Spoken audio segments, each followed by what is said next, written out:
Hey everyone, Refs here for another video. Today I want to help you figure out something that's not always obvious. How do you know if a character is actually good in Wizardry Variants Daphne?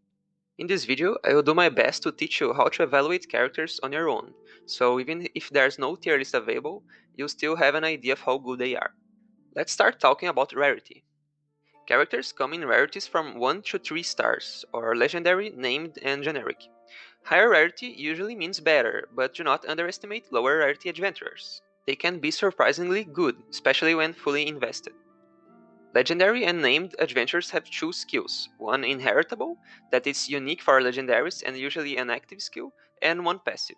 They also come with a discipline skill that gives bonus stat buffs when you raise their discipline level. Generic adventurers only get a discipline skill, and without any bonus stats. That makes them the least useful overall, but still viable if needed. Named and base legendaries are usually easier to pull duplicates of, making them great long-term, free-to-play options for max discipline.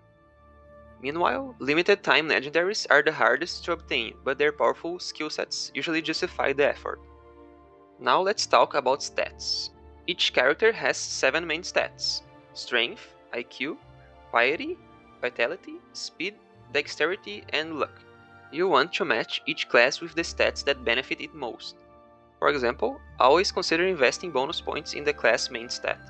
It's also important to talk about race, gender, and type, because they affect your character's stats. Each race has its own stat tendencies. We have humans, elves, dwarves, and beastfolks. Gender also plays a small role. We have males and females. The type, or element, also influences the stats of adventurers. These bonuses aren't huge, but when min-maxing, they can push a character into being just right for a certain class.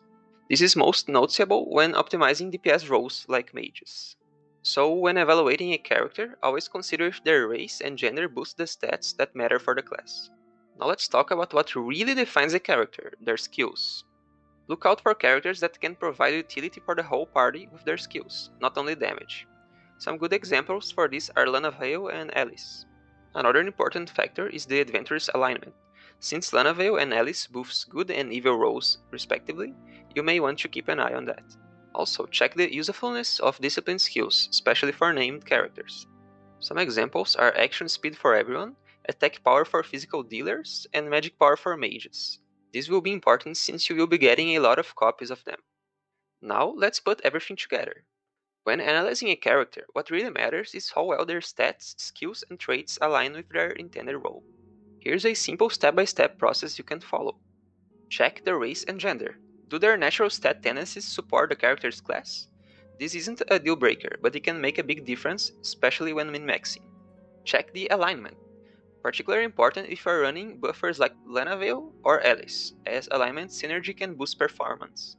And lastly, evaluate the skills. Start with the active skill, as it usually defines the character's main function. Then check the passive skill for utility or synergy. And finally, consider the discipline skill, especially if you're thinking of investing long term. A character might still be good with 1 or 2 weak points, like suboptimal stats or a less fitting race, but when multiple flaws stack up, such as bad skills and poor stats and bad synergy, they usually aren't worth investing in. If everything aligns well, you'll likely have a solid character on your hands. Now let's put it all into practice, taking the new character, Livana, as an example. She is human, which is good for a frontliner due to her balanced stats. The female and type stat bonus doesn't help her much, but that's minimal. She has a passive skill that buffs two-handed axes, and an active skill that deals single-target water damage. Her discipline skill isn't anything amazing either. To me, she seems like a better Geralt. As a water damage dealer, I'd say she's a solid but niche character. She shines when you need water type damage, but outside of that, she's situational. And that's it. I hope this video helps you evaluate your characters better in Wizardry. If you found it helpful, leave a like, comment, and subscribe. That really helps me and encourages me to keep going. Thanks for watching, and as always, happy grinding!